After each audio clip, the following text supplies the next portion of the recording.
இன்னைக்கு வந்து நம்ம யாரை பத்தி பார்க்க போறோம், யாரை பத்தி பேச போறோம் அப்படின்னு சொல்லிட்டு மக்கள் வந்து எதிர்பார்த்தே இருக்க மாட்டீங்க. இது எப்படி போய் முடியும்னு தெரியல. இவர் எதுக்காக இங்க வந்திருக்காருன்னு சொல்லிட்டு அவர்கிட்ட நம்ம கேட்டு தெரிஞ்சுக்கலாம். வணக்கம் சார், உங்க பேரு? என் பேர் நித்யானந்தா. நான் மக்கள் எனக்கு வந்து பேர் வச்சது பக்கெட் மாமா. அது எப்படி பக்கெட் மாமான்னு எதுக்கு உங்களுக்கு பேர் வச்சாங்க? பக்கெட் மாமான்னு எதுக்கு பேர் வச்சாங்கன்னு தெரியாது.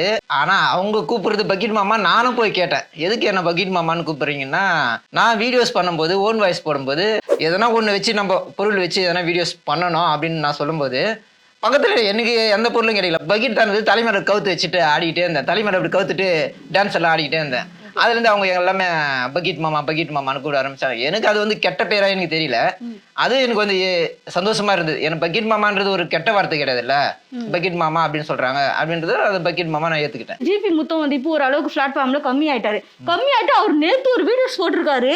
அவ்வளவு ஆபாசமான ஒரு வீடியோ. ஏன் உங்களுக்கு வேற வேலையே இல்லையா? ஆபாசமா பண்ணாதான் நீங்க எல்லாம் ஃபேமஸ் ஆவீங்களா?